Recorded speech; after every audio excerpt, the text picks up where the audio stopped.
ನಮಸ್ಕಾರ ವೀಕ್ಷಕರೇ, ಕನ್ನಡ ಮಾತೃಭೂಮಿ ವಾರ್ತೆಗಳಿಗೆ ಸ್ವಾಗತ. ನಾನು ಸಂತೋಷಿ ಸರ್ಜೋಲ್ಕರ್. ಮೊದಲಿಗೆ ಹೆಡ್ಲೈನ್ಸ್.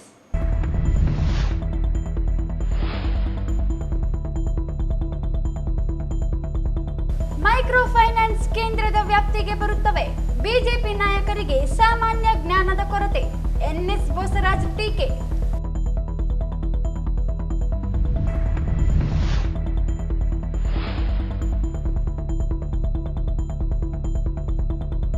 ನಗರಸಭೆ ಪುರಸಭೆ ಸೇರಿ ನಗರ ಸ್ಥಳೀಯ ಸಂಸ್ಥೆಗಳ ವಾರ್ಡ್ ವಾರು ಮೀಸಲಾತಿಗೆ ರಾಜ್ಯ ಚುನಾವಣಾ ಆಯೋಗ ಪತ್ರ.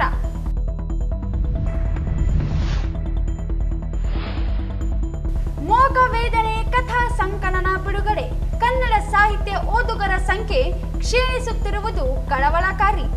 ರಾಕೇಶ್ ರಾಜರಬಂಡಿ. ಸಂಸ್ಕೃತಿ ಚಾರಿಟೇಬಲ್ ಟ್ರಸ್ಟ್ ಉದ್ಘಾಟನೆ. ನಿಸ್ವಾರ್ಥ ಸೇವೆ ಸಮಾಜಕ್ಕೆ ಅಗತ್ಯ. ಸೋಮವಾರಪೇಟೆ ಶ್ರೀ ಅಭಿನವ ರಾಚೋಟಿ ವೀರ ಶಿವಾಚಾರ್ಯ. ಫೆಬ್ರವರಿ 4ರಂದು ಸೂರ್ಯವಂಶಿ ಕ್ಷತ್ರಿಯ ಕಾಟಿಕ ಸಮಾಜದಿಂದ ಶ್ರೀ ಸೂರ್ಯನಾರಾಯಣ ಜಯಂತಿ. ಮೆರವಣಿಗೆ ಶಿವಶಂಕರ್ ನಿಜಾಮಕಾರಿ. ವಾರ್ತೆಗಳ ವಿವರ. ಮೈಕ್ರೋ ಫೈನಾನ್ಸ್ಗಳ ಮೇಲೆ ನಿಯಂತ್ರಣ ಕೇಂದ್ರ ಸರ್ಕಾರದ ವ್ಯಾಪ್ತಿಗೆ ಬರುತ್ತದೆ. ಜನರನ್ನು ಕೇಂದ್ರ ಸರ್ಕಾರವೇ ಆತ್ಮಹತ್ಯೆಗೆ ಕಾರಣವಾಗಿದೆ ಎಂದು ಸಣ್ಣ ನೀರಾವರಿ ಸಚಿವ ಎನ್ಎಸ್ ಬೋಸರಾಜ್ ಆರೋಪಿಸಿದರು. ಅವರಿಂದು ಭೇಟಿಯಾದ ಮಾಧ್ಯಮಗಳೊಂದಿಗೆ ಮಾತನಾಡಿ, ಕೇಂದ್ರ ಸರ್ಕಾರ ಮಂಡಿಸಿರುವ ಬಜೆಟ್ ರೈತರು, ಮಹಿಳೆಯರು ಹಾಗೂ ದುಡಿಯುವ ವರ್ಗದ ಜನರ ಸಾಲದ ಹೊರೆ ಕಡಿಮೆ ಮಾಡಲು ಮುಂದಾಗಿಲ್ಲ. ಬಿಜೆಪಿ ನಾಯಕರಿಗೆ ಸಾಮಾನ್ಯ ಜ್ಞಾನ ಇದೆಯೋ ಇಲ್ಲವೋ ಗೊತ್ತಿಲ್ಲ. ಆರ್ಬಿಐ ಅಡಿ ಮೈಕ್ರೋ ಫೈನಾನ್ಸ್ಗಳು ಬರುತ್ತವೆ. ಕೇಂದ್ರದಿಂದ ಮೈಕ್ರೋ ಫೈನಾನ್ಸ್ ಗುಂಡಾಗಿರಿಯನ್ನು ತಡೆಯಲು ಕ್ರಮ ಕೈಗೊಳ್ಳುವುದಾಗಿ ಹೇಳುವ ಬದಲು ರಾಜ್ಯ ಸರ್ಕಾರದ ವಿರುದ್ಧ ಟೀಕೆ ಮಾಡುತ್ತಿದ್ದಾರೆ. ರಾಜ್ಯ ಸರ್ಕಾರ ಆತ್ಮಹತ್ಯೆಗಳನ್ನು ತಡೆಯಲು ಸುಗ್ರೀವಾಜ್ಞೆ ಮಾಡುವ ಮೂಲಕ ಕಾಯ್ದೆ ರೂಪಿಸಲು ಮುಂದಾಗಿದೆ. ಇವತ್ತು ಇಲ್ಲ ನಾಳೆ ಅಧಿಕೃತ ಸುಗ್ರೀವಾಜ್ಞೆ ಹೊರಬೀಳಲಿದೆ ಎಂದರು. In addition to the reserve bank ಇದು 35-36 ಇದೆ ನಮ್ಮ ರಾಜ್ಯದಲ್ಲಿ ಪರ್ಮಿಷನ್ ತಗೊಂಡು. ಅದಲ್ಲದೆ ಪ್ರೈವೇಟ್ ಬಡ್ಡಿ ಕೊಡ್ತಕ್ಕಂಥವ್ರು ಇದ್ದಾರೆ. ಬೆಳಗ್ಗೆ ಕೊಟ್ಟು ಸಾಯಂಕಾಲ ತಗೋರಿ, ಈಗ ಕೊಟ್ಟು ಒಂದು ತಿಂಗಳ ಒಳಗೆ ತೊಗೊಂಬರು, ಇವೆಲ್ಲವೂ ನಡೀತಾ ಇದೆ. ಅದರಿಂದ ಸಹಿತ ಜನರಿಗೆ ಸ್ವಲ್ಪ ತೊಂದರೆ ಆಗ್ತಾಯಿದೆ. ಅವನ್ನೆಲ್ಲ ಸೃಜನೆ ಮಾಡಬೇಕು. ಮತ್ತು ಇದರಲ್ಲಿ ಪೊಲೀಸ್ನವರು ಇಮಿಡಿಯೇಟ್ಲಿ ಅಟೆಂಡ್ ಮಾಡಲಿಕ್ಕೆ, ಯಾರಾದ್ರೂ ಬಂದು ಸಾಯಂಕಾಲ 5 ಗಂಟೆ ಆದಮೇಲೆ 6 ಗಂಟೆ ಆದಮೇಲೆ ಯಾರೂ ಹೋಗಿ ಸಾಲ ಮನ್ನಾ ವಸೂಲು ಮಾಡಲಿಕ್ಕೆ ಸಾಲ ವಸೂಲು ಮಾಡಲಿಕ್ಕೆ ಹೋಗಬಾರ್ದು. ಆ ರೀತಿಯಾಗಿ ಹೋದರೆ ಕಂಪ್ಲೇಂಟ್ ಕೊಟ್ಟರೆ ಅವ್ರಿಗೆ ಸಹಾಯವಾಣಿ ಸಹಿತ ಅನೌನ್ಸ್ ಮಾಡಿದ್ದಾರೆ. ತಕ್ಷಣ ಅವ್ರ ಮೇಲೆ ಆ್ಯಕ್ಷನ್ ತೊಗೊಳ್ಳಿಕ್ಕೆ ಪೊಲೀಸ್ಗಳಿಂದ ಏನು ಮಾಡಲಿಕ್ಕೆ ಆಗ್ತದೋ ಆ ರೀತಿಯಾಗಿ ಜನರಿಗೆ ಸಂರಕ್ಷಣೆ ಮಾಡಬೇಕೆಂಬ ಉದ್ದೇಶದಿಂದ, ಭದ್ರತೆ ಕೊಡಬೇಕೆಂಬ ಉದ್ದೇಶದಿಂದ, ಶಕ್ತಿ ಕೊಡಬೇಕೆಂಬ ಉದ್ದೇಶದಿಂದ ರಾಜ್ಯ ಸರ್ಕಾರ ಆ ರೀತಿಯಾದಂಥ ಸುಗ್ರೀವಾಜ್ಞೆ ಮಾಡುವಂಥ ಒಂದು ಪ್ರಯತ್ನ ಮಾಡಿದೆ. ನಬಾರ್ಡ್ನಿಂದ 4% ಬಡ್ಡಿ ದರದಲ್ಲಿ ಸಾಲ ದೊರೆತರೆ ಮೈಕ್ರೋ ಫೈನಾನ್ಸ್ಗಳು 14% ಬಡ್ಡಿ ದರದಲ್ಲಿ ಸಾಲ ನೀಡಿ ದೌರ್ಜನ್ಯದಿಂದ ವಸೂಲಿ ಮಾಡುತ್ತವೆ. ವಸೂಲಿಗಾಗಿಯೇ ಗುಂಡಾಗಳನ್ನು ನೇಮಿಸಿಕೊಂಡು ಕಿರುಕುಳ ನೀಡುತ್ತಿರುವ ಘಟನೆಗಳು ವರದಿಯಾಗಿವೆ. ದೂರು ದಾಖಲಾದರೆ ಕೂಡಲೇ ಕೆಲಸ ದಾಖಲಿಸುವುದು, ಸಂಜೆ ನಂತರ ಸಾಲ ವಸೂಲಿ ಹೋಗದಂತೆ ತಡೆಯಲು ಕಾಯ್ದೆ ತರಲಾಗುತ್ತಿದೆ. ಜನರಿಗೆ ಭದ್ರತೆ ಒದಗಿಸಿ ಕಿರುಕುಳ ತಡೆಯುವುದು ರಾಜ್ಯ ಸರ್ಕಾರ ಉದ್ದೇಶವಾಗಿದೆ ಎಂದರು. ಕೇಂದ್ರ ಸರ್ಕಾರ ಮಂಡಿಸುವ ಬಜೆಟ್ ಜನಪರವಲ್ಲ, ಸಾಲ ಹೊರೆ ಹೆಚ್ಚಿಸುವ ಯೋಜನೆಗಳೇ ಹೆಚ್ಚಿವೆ ಎಂದು ಬೇಸರ ವ್ಯಕ್ತಪಡಿಸಿದರು. ಮುಂದೆ ಬಜೆಟ್ನಲ್ಲಿ ಈಗ ನಮ್ಮ ಕಲ್ಯಾಣ ಕರ್ನಾಟಕ ಭಾಗ 371J ಕೇಂದ್ರ ಸರ್ಕಾರ 2 ಪಾರ್ಲಿಮೆಂಟ್ನಲ್ಲಿ ಕೊಟ್ಟು ವಿಶೇಷ ಸ್ಥಾನಮಾನ ಕೊಟ್ಟಿರ್ತಕ್ಕಂಥ. ರಾಜ್ಯ ಸರ್ಕಾರದ ಜೊತೆಯಲ್ಲಿ ಈ ಭಾಗದ ಮೂಲಭೂತ ಸೌಲಭ್ಯಗಳು ಮತ್ತು ಶಿಕ್ಷಣ, ಆರೋಗ್ಯ ಬಗ್ಗೆ ಕೇಂದ್ರ ಸರ್ಕಾರ ಜವಾಬ್ದಾರಿ ಸಹಿತ ಇದು ವಿಶೇಷ ಸ್ಥಾನಮಾನ ಕೊಟ್ಟಿನ ನಂತರ ಆ ರೀತಿಯಾಗಿ ಇವತ್ತಿಗೂ ₹1 10 ವರ್ಷದಲ್ಲಿ ಅವರು ಯಾವುದೇ ಕಲ್ಯಾಣ ಕರ್ನಾಟಕಕ್ಕೆ ಯಾವ ರೀತಿಯಾದಂಥ ಜನರಿಗೆ ಅನುಕೂಲ ಮಾಡಲಿಲ್ಲ. ಅದರ ಜೊತೆಯಲ್ಲಿ ರಾಯಚೂರು, ಯಾದಗಿರಿ ಏನು ಕೇಂದ್ರ ಸರ್ಕಾರ ನೀತಿ ಯೋಗನೆ ಇವತ್ತು ಆಸ್ಪಿರೇಷನ್ ಡಿಸ್ಟ್ರಿಕ್ಟ್ ಅಂತ ಅನೌನ್ಸ್ ಮಾಡಿದ್ರು. ಅದಕ್ಕೂ ಏನು ಸಹಕಾರ ಮಾಡಲಿಲ್ಲ, ಯಾವುದೇ ಯೋಜನೆಗಳು ತಂದಿಲ್ಲ. ಅದರ ಜೊತೆಯಲ್ಲಿ ಇವತ್ತು ಏನು ನಾವು ಇಲ್ಲಿ ಭಾಳ ಬಹುದಿನಗಳ ಬೇಡಿಕೆ ಇದೆ. ಮತ್ತು ಕೇಂದ್ರ ಸರ್ಕಾರ 2 ವರ್ಷ ಹಿಂದೆ ಕರ್ನಾಟಕಕ್ಕೆ ಏಮ್ಸ್ ಕೊಡ್ತು ಅಂತೇಳಿ ಘೋಷಣೆ ಮಾಡಿರ್ತಕ್ಕಂಥ ಹಿನ್ನೆಲೆಯಲ್ಲಿ ರಾಯಚೂರಿಗೆ ಕೊಡಬೇಕಂತೇಳಿ ರಾಜ್ಯ ಸರ್ಕಾರ ಸ್ಪಷ್ಟವಾಗಿ ಕೇಂದ್ರ ಸರ್ಕಾರಕ್ಕೆ ಪತ್ರ ಬರೆದಿರ್ತಕ್ಕಂಥದ್ದು. ಮತ್ತು ಪ್ರಧಾನಮಂತ್ರಿಗಳ ಗಮನಕ್ಕೆ ಮತ್ತು ಆರೋಗ್ಯ ಇಲಾಖೆ ಸಚಿವರಿಗೆ ಸಹಿತ ಗಮನಕ್ಕೆ ತಂದಿರತಕ್ಕಂಥ ಸಚಿವರಾಗಿ ನಾವು 2 ಬಾರಿಗೆ ಹೋಗಿ ಬಂದಿವಿ. ಶಾಸಕರು ಹೋಗಿದ್ದರು, ನಮ್ಮ ಹೋರಾಟ ಸಮಿತಿಯವರು ಹೋಗಿ ಬಂದಿದ್ದರು. ಅದರ ಜೊತೆಯಲ್ಲಿ ಮತ್ತು ಚೀಫ್ ಸೆಕ್ರೆಟರಿಗಳನ್ನು ಸಹಿತ ಇತ್ತೀಚೆಗೆ ಒಂದು ಪ್ರಿನ್ಸಿಪಲ್ ಸೆಕ್ರೆಟರಿ ಮೆಡಿಕಲ್ ಎಜುಕೇಷನ್ ಒಂದು ಲೆಟರ್ ಬರೆಸಿದ್ವಿ. ಇಷ್ಟೆಲ್ಲ ಮಾಡಿದರೆ ಸಹಿತ ಜನರ ದಾರಿ ತಪ್ಪಿಸಲಿಕ್ಕೆ ಒಂದು ಲೆಟರ್ ಬರೆದು ಶ್ರೀಮಾನ್ ನಡ್ಡಾ ಅವರು ಇದನ್ನು ಈ ಭಾಗ ನಾವು ಕೇಂದ್ರ ಸರ್ಕಾರದಿಂದ ಕೊಡ್ತಕ್ಕಂಥ ಏನು ಇಡೀ ರಾಜ್ಯಕ್ಕೆ ಕೊಡ್ತಕ್ಕಂಥ ಹಣದಲ್ಲಿ ಈ ನಮ್ಮ ರಾಯಚೂರು ಭಾಗದಲ್ಲಿ ಮೆಡಿಕಲ್ ಅನುಕೂಲತೆಗೆ ನೀವು ಅದನ್ನು ಉಪಯೋಗ ಮಾಡ್ಬೋದು ಅಂತೇಳಿ ಒಂದು ಲೆಟರ್ ಬರೀತಾರೆ. ಅಂದರೆ ಈ ರೀತಿಯಾಗಿ ಒಬ್ಬ ಕೇಂದ್ರ ಸಚಿವರಾಗಿರ್ತಕ್ಕಂಥವ್ರು, ಇಡೀ ಪಕ್ಷಕ್ಕೆ ಅಧ್ಯಕ್ಷರಾಗಿರ್ತಕ್ಕಂಥವ್ರು ಜನರನ್ನು ದಾರಿ ತಪ್ಪಿಸ್ತಕ್ಕಂಥ ಕೆಲಸ ಮಾಡಿ ರಾಜ್ಯಕ್ಕೆ ಮತ್ತು ಕಲ್ಯಾಣ ಕರ್ನಾಟಕಕ್ಕೆ ಮೋಸ ಮಾಡುವಂಥ ಕೇಂದ್ರ ಸರ್ಕಾರದ ಈ ಮಾತುಗಳಿಂದ ನಾವು ಯಾವ ರೀತಿಯಾಗಿ ಅವರಿಗೆ ಪ್ರತಿಭಟನೆ ಮಾಡಬೇಕು. ಜಿಲ್ಲಾ ಮತ್ತು ತಾಲೂಕು ಪಂಚಾಯಿತಿ ಚುನಾವಣೆ ಪ್ರಕ್ರಿಯೆ ಇನ್ನು ಅಂತ್ಯ ಕಾಣದೇ ಇರುವಾಗಲೇ ಅವಧಿ ಪೂರ್ಣಗೊಳ್ಳುತ್ತಿರುವ ನಗರ ಸ್ಥಳೀಯ ಸಂಸ್ಥೆಗಳಾದ ಮಹಾನಗರ ಪಾಲಿಕೆ, ನಗರಸಭೆ, ಪುರಸಭೆ, ಪಟ್ಟಣ ಪಂಚಾಯಿತಿಗಳ ವಾರ್ಡ್ವಾರು ಮೀಸಲಾತಿ ನಿಗದಿಪಡಿಸುವಂತೆ ರಾಜ್ಯ ಚುನಾವಣಾ ಆಯೋಗ ರಾಜ್ಯದ ನಗರಾಭಿವೃದ್ಧಿ ಇಲಾಖೆ ಪತ್ರ ಬರೆದು ಸೂಚನೆ ನೀಡಿದೆ. 2025 ಡಿಸೆಂಬರ್ ಅಂತ್ಯದೊಳಗೆ ಅವಧಿ ಮುಕ್ತಾಯಗೊಳ್ಳುವ 195 ನಗರ ಸ್ಥಳೀಯ ಸಂಸ್ಥೆಗಳಿಗೆ ವಾರ್ಡ್ವಾರು ಮೀಸಲಾತಿ ಅಧಿಸೂಚನೆಯನ್ನು ಹೊರಡಿಸಿ ರಾಜ್ಯ ಚುನಾವಣಾ ಆಯೋಗಕ್ಕೆ ನೀಡುವಂತೆ ಆಯೋಗದ ಅಧೀನ ಕಾರ್ಯದರ್ಶಿಗಳು ನಗರಾಭಿವೃದ್ಧಿ ಇಲಾಖೆ ಸೂಚನೆ ನೀಡಿದ್ದಾರೆ. ರಾಯಚೂರು ನಗರಸಭೆ ಅವಧಿ 2025 ನವೆಂಬರ್ 2 ಅಂತ್ಯಗೊಳ್ಳುತ್ತದೆ. ಸಿಂಧನೂರು ನಗರಸಭೆ ಅವಧಿ 2025 ಅಕ್ಟೋಬರ್ 23, ದೇವದುರ್ಗ ಪುರಸಭೆ 2025 ಅಕ್ಟೋಬರ್ 17, ಲಿಂಗಸುಗೂರು ಪುರಸಭೆ 2025 ಅಕ್ಟೋಬರ್ 29, ಮಾನವಿ ಪುರಸಭೆ 2025 ನವೆಂಬರ್ 10, ಮುದುಗಲ್ ಪುರಸಭೆ 2025 ಅಕ್ಟೋಬರ್ 23, ಹಟ್ಟಿ ಪಟ್ಟಣ ಪಂಚಾಯಿತಿ 2025 ನವೆಂಬರ್ 9ರಂದು ಅವಧಿ ಪೂರ್ಣಗೊಳ್ಳಲಿದೆ. ಅಧಿಕಾರ ಅವಧಿ ಮುಕ್ತಾಯವಾಗುವ ನಗರ ಸ್ಥಳೀಯ ಸಂಸ್ಥೆಗಳ ಅವಧಿಯ ಇನ್ನು 8 ತಿಂಗಳಲ್ಲಿ ಅಂತ್ಯಗೊಳ್ಳುವುದರಿಂದ ಪ್ರಕ್ರಿಯೆಗಳು ಪ್ರಾರಂಭವಾಗುವಂತಾಗಿದೆ. ಚುರುಕುಗೊಂಡ ರಾಜಕೀಯ ಅವಧಿ ಪೂರ್ಣಗೊಳ್ಳಲು ಇನ್ನು ಕಾಲಾವಕಾಶ ಇದ್ದರೂ ಈಗಾಗಲೇ ಆಕಾಂಕ್ಷಿಗಳನ್ನು ಮೀಸಲು ನಿಗದಿ ಮತದಾರರ ಓಲೈಕೆ ನೆರವು ನೀಡುವ ಕಾರ್ಯ ಪ್ರಾರಂಭಿಸಿದ್ದಾರೆ. ಅನೇಕ ಬಡಾವಣೆ ಮತದಾರರ ಸಂಖ್ಯೆಗೆ ಅನುಗುಣವಾಗಿ ಜಾತಿವಾರು ಗುಂಪುಗಳಿಗೆ ಧನ ಸಹಾಯ ಮಾಡುವುದು, ಸಮಸ್ಯೆಗಳಿಗೆ ಸ್ವಂತ ಹಣದಲ್ಲಿಯೇ ಕೆಲಸ ನಿರ್ವಹಿಸುವುದು ಪ್ರಾರಂಭವಾಗಿದೆ. ರಾಯಚೂರು ನಗರದಲ್ಲಿ 24 ಗಂಟೆ ಕುಡಿಯುವ ನೀರಿನ ಯೋಜನೆ ಅಪೂರ್ಣವಾಗಿದ್ದು, ಆಕಾಂಕ್ಷಿಗಳೇ ಸ್ವತಃ ಹಣದಲ್ಲಿ ಕುಡಿಯುವ ನೀರಿನ ಕಾಮಗಾರಿ ಕೈಗೊಳ್ಳುತ್ತಿದ್ದಾರೆ. ಅಲ್ಲದೆ ಆಡಳಿತಾರೂಢ ಶಾಸಕರುಗಳಿಗೆ ಆಕಾಂಕ್ಷಿಗಳು ಬೆಂಬಲಿಗರು ದುಂಬಾಲು ಬಿದ್ದು ಮೀಸಲು ತರುವ ಪ್ರಯತ್ನವೂ ನಡೆಸಿದ್ದಾರೆ. ಪ್ರಸ್ತುತ ಸಮಾಜದಲ್ಲಿ ಪುಸ್ತಕ ಓದುವವರ ಸಂಖ್ಯೆ ತೀರಾ ಕಡಿಮೆಯಾಗಿದ್ದು, ಇದೊಂದು ಕಳವಳಕಾರಿ ವಿಷಯವಾಗಿದೆ. ಯುವ ಜನರು ಪುಸ್ತಕಗಳನ್ನು ಓದುವ ಆಸಕ್ತಿಯನ್ನು ಬೆಳೆಸಿಕೊಳ್ಳುವುದು ಬಹಳ ಮುಖ್ಯವಾಗಿದೆ ಎಂದು ವೇದಾಂತ್ ಕಾಲೇಜ್ ಅಧ್ಯಕ್ಷ ರಾಕೇಶ್ ರಾಜಲಬಂಡೆ ಹೇಳಿದರು. ಅವರಿಂದು ನಗರದ ಕನ್ನಡ ಭವನದಲ್ಲಿ ತ್ರಿಮೂರ್ತಿ ಪ್ರಕಾಶನ ವತಿಯಿಂದ ಹಮ್ಮಿಕೊಂಡಿದ್ದ ಮೂಕ ವೇದನೆ ಕಥಾ ಸಂಕಲನ ಪುಸ್ತಕ ಲೋಕಾರ್ಪಣೆ ಕಾರ್ಯಕ್ರಮವನ್ನು ಉದ್ಘಾಟಿಸಿ ಮಾತನಾಡಿದರು. ತಿಂಗಳಲ್ಲಿ 8 ಪುಸ್ತಕಗಳು ಹೊರಬರುತ್ತಿವೆ. ಆದರೆ ಪುಸ್ತಕ ಬರೆದ ಲೇಖಕರನ್ನು ಪ್ರೋತ್ಸಾಹಿಸುವಲ್ಲಿ ಹಿಂದೆ ಉಳಿದಿದ್ದೇವೆ. ಒಂದು ಪುಸ್ತಕವನ್ನು ಹೊರತರಲು ಸಾಹಿತಿಗಳು, ಪ್ರಕಾಶಕರ ಶ್ರಮ ಅತ್ಯಗತ್ಯವಾಗಿರುತ್ತದೆ. ಸಾಹಿತ್ಯವನ್ನು ಕಲ್ಪನೆಯ ಮೂಲಕ ಓದುವಂತೆ ಮಾಡಿದ ಸಾಹಿತಿಗಳ ಶ್ರಮ ಅದ್ಭುತವಾದದ್ದು ಎಂದರು.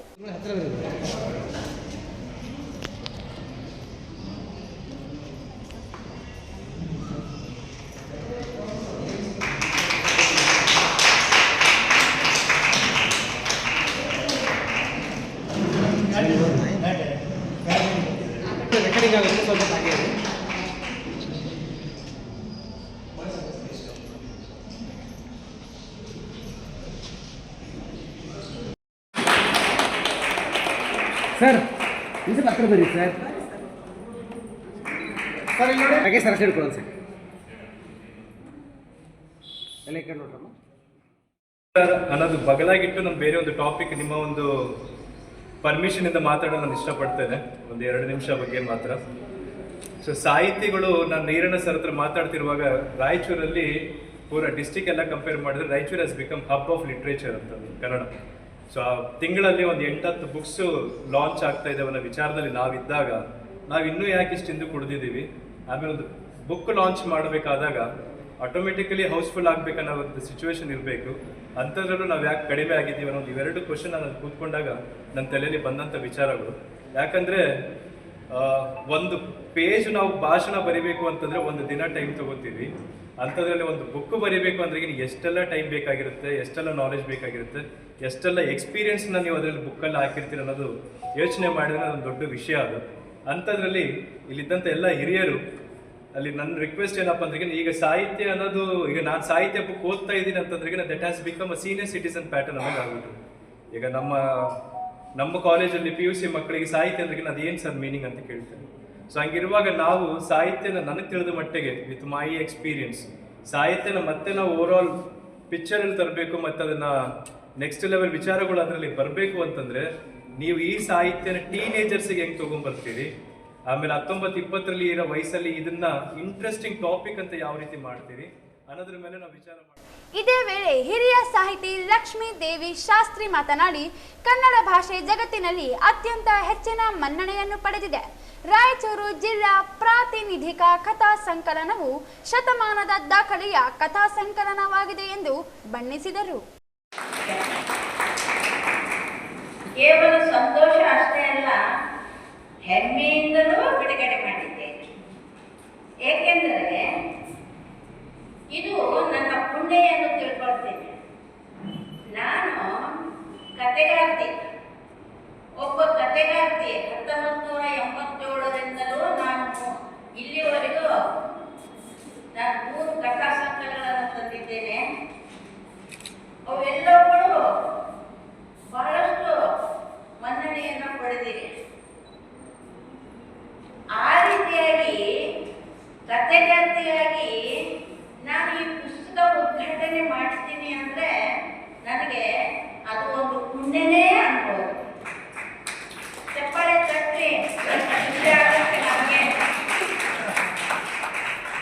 ಜಾಗೃತರಾಗೋಣ. ನಾವು ಮೂಕ ವೇದನೆ ಆಲಿಸಿದಂತಹ ಈ ತ್ರಿಮೂರ್ತಿಗಳಿಗೆ ನಾನು ಅಭಿನಂದಿಸ್ತೇನೆ. ಕೇವಲ ಬಾಯಿ ಮಾತಿನಿಂದ ಅಭಿನಯಿಸ್ತಾ ಇಲ್ಲ, ಅವರು ಇದು ಪ್ರಾಥಮಿಕ ಕಥಾ ಸಂಕಲನ ಮಹಿಳೆಯರು ಅಲ್ಲದೇ ಶತಮಾನದ ದಾಖಲೆಯ ಮಹಿಳೆಯರ ಕಥಾ ಸಂಕಲನ. ಇದು ಶತಮಾನ ಶಾಂತರಸರಿಂದ ಹಿಡಿದು ಅವ್ರ ಕಾಲದ ಸಮಕಾಲೀನರಾದಂಥ ಶೈಲಜಾ ಹುಚ್ಚನ್. ಈ ಸಂದರ್ಭದಲ್ಲಿ ಸಾಹಿತಿಗಳಾದ HS ಮ್ಯಾದಾರ್, ರಾಜೇಶ್ವರಿ, ಬಶೀರ್ ಅಹಮದ್ ಹೊಸ್ಮನಿ, ನರಸಿಂಹಲು ವಡವಾಟಿ, ಯಲ್ಲಪ್ಪ ಸೇರಿದಂತೆ ಇತರರು ಇದ್ದರು.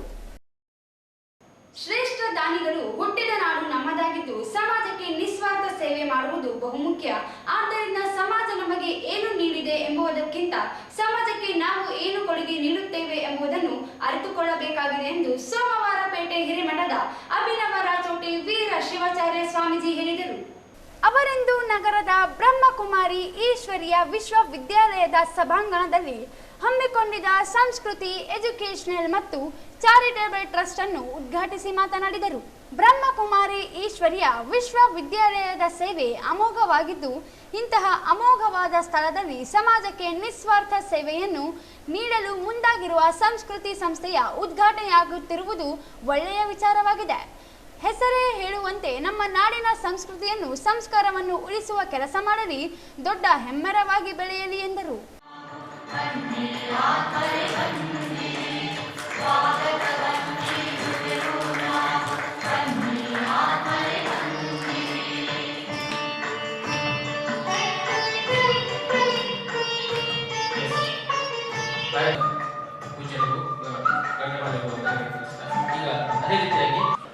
ಮುಂದೆ ಕಟ್ಟಿಟ್ಟ ಬುದ್ಧಿ ಸರ್ವಜ್ಞ ಅಂತ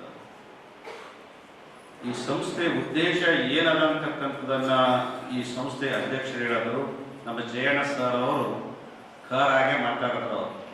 ಪ್ರಾರಂಭ ಶೂರರಾಗಬಾರದ ನಾವು ಇಂತಹ ಸಂಸ್ಥೆಗಳು ಎಷ್ಟೋ ಹುಟ್ಟು ಹಾಕ್ಯಾರ, ಆದ್ರೆ ಅದು ನಿರಂತರವಾಗಿ ನಡೆಸ್ಕೊಂಡು ಹೋಗೋದು ಬಹಳ ಕಷ್ಟ ಅದ.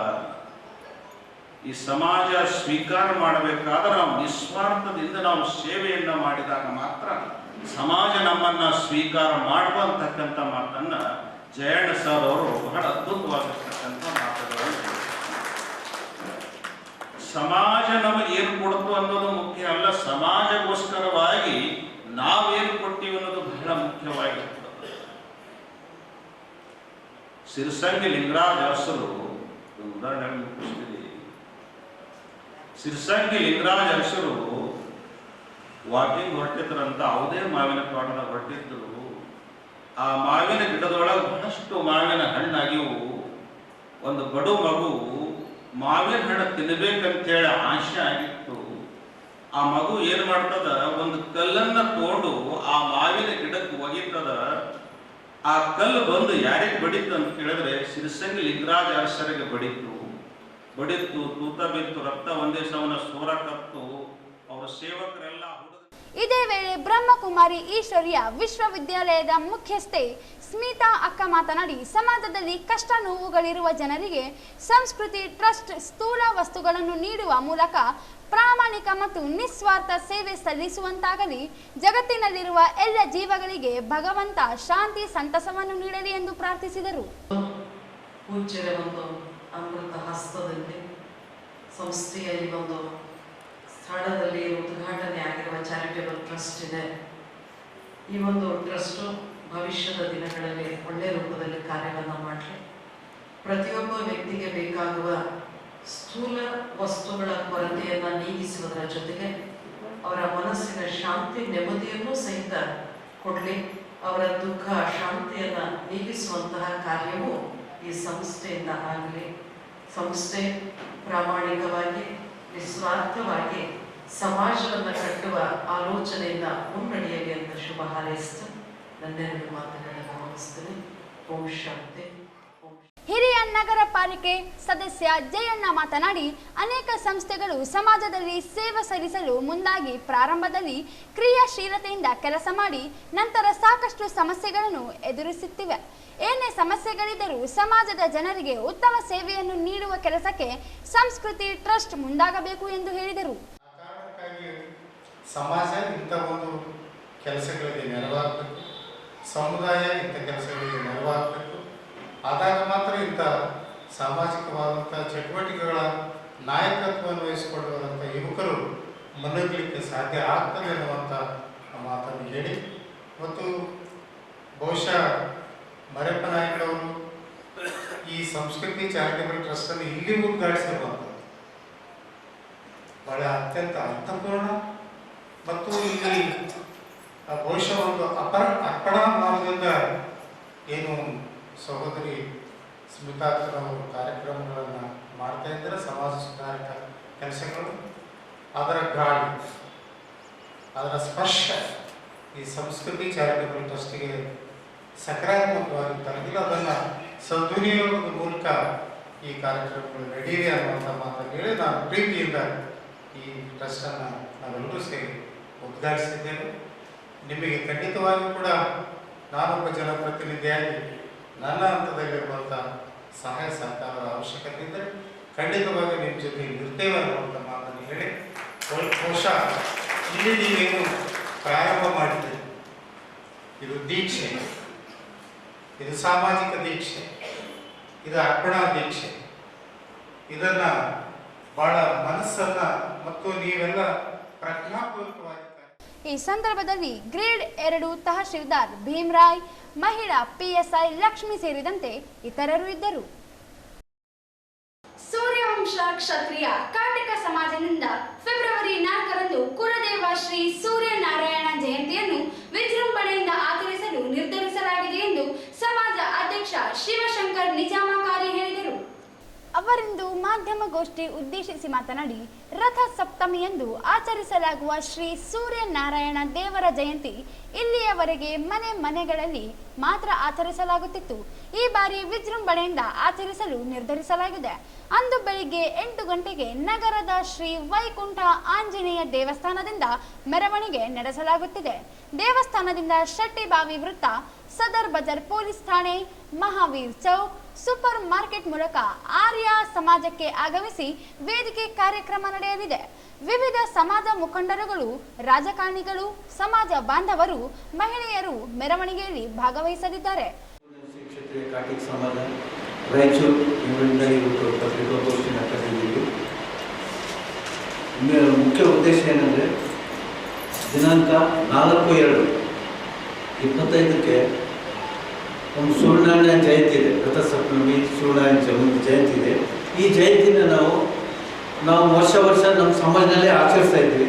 ಈ ಸರ್ತಿ ನಮ್ಮ ಅಂದರೆ ವಿಜೃಂಭಣೆಯಿಂದ ಮೆರವಣಿಗೆ ಮೂಲಕ ಶ್ರೀ ವೈಕುಂಠ ಆಂಜನೇಯ ಸ್ವಾಮಿ ದೇವಸ್ಥಾನ, ನಗರೇಶ್ವರ ದೇವಸ್ಥಾನದ ಎದುರುಗಡೆ ಅಲ್ಲಿಂದ ಸ್ಟಾರ್ಟ್ ಮಾಡಿ ಶೆಟ್ಟಿಬೋಡಿ ಚೌಕು, ಸದರ್ ಬಜಾರ್ ಪೊಲೀಸ್ ಸ್ಟೇಷನ್, ಆಮೇಲೆ ಮಹಾವೀರ್ ಚೌಕ್ ಮೂಲಕ ನಾವು ನಮ್ಮ ಆರ್ಯ ಸಮಾಜ ಮಂದಿರಕ್ಕೆ ತೆರಳ್ತಾ ಇದ್ದೀವಿ. ಅಲ್ಲಿ ಒಂದು ಕಾರ್ಯಕ್ರಮ ಹಮ್ಮಿಕೊಂಡಿದ್ದೀವಿ. ಅಲ್ಲಿ ಹಿರಿಯ ಗಣ್ಯರು, ರಾಜಕಾರಣಿಗಳು ಎಲ್ಲರೂ ಅಲ್ಲಿ ಹಾಜರಾಗ್ತಾ ಇದ್ದಾರೆ. ಅಲ್ಲಿ ಏನಪ್ಪ ಅಂದರೆ ನಾವೊಂದು ಸಮಾವೇಶ ಮಾಡಿಕೊಂಡು ಇದು ಮಾಡ್ತಾ ಇದ್ದೀವಿ. ಈಗ ನನ್ನ ಜೊತೆಯಲ್ಲಿ ನನ್ನ ಹೆಸರು ಶಿವಶಂಕರ್ ನಿಜಾಮ್ಕರ್ ಅಂತ. ಸರ್ಕಾರದಿಂದಲೇ ಶ್ರೀ ಸೂರ್ಯನಾರಾಯಣ ದೇವರ ಜಯಂತಿ ಆಚರಣೆಗೆ ಮನವಿ ಮಾಡುವುದಾಗಿ ಹೇಳಿದರು. ಈ ಸಂದರ್ಭದಲ್ಲಿ ಕಿಶನ್ ರಾವ್ ಕಡ್ಕೆ, ಯುವರಾಜ್ ಮೈದರ ಕಾಲಿ, ನಾಗೇಂದ್ರ ಮೈದಾಕಾರಿ, ಸುರೇಂದ್ರ ಬಾಬು ಕೋರೆಕಾರಿ, ಮುರಳಿ ಕೃಷ್ಣ, ಶ್ರೀನಿವಾಸ್, ಲೋಕೇಶ್, ಶ್ರೀನಿವಾಸ್ ಮೈದಾನಕಾರಿ, ಮನೋಹರ್ ಇದ್ದರು. ಕೊನೆಯಲ್ಲಿ ಮತ್ತೊಮ್ಮೆ ಹೆಡ್ಲೈನ್ಸ್.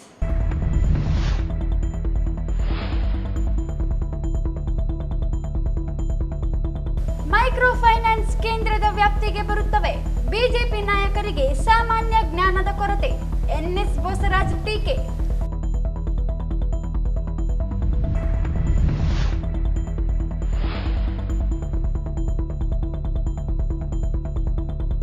ನಗರಸಭೆ, ಪುರಸಭೆ ಸೇರಿ ನಗರ ಸ್ಥಳೀಯ ಸಂಸ್ಥೆಗಳ ವಾರ್ಡ್ವಾರು ಮೀಸಲಾತಿಗೆ ರಾಜ್ಯ ಚುನಾವಣಾ ಆಯೋಗ ಪತ್ರ.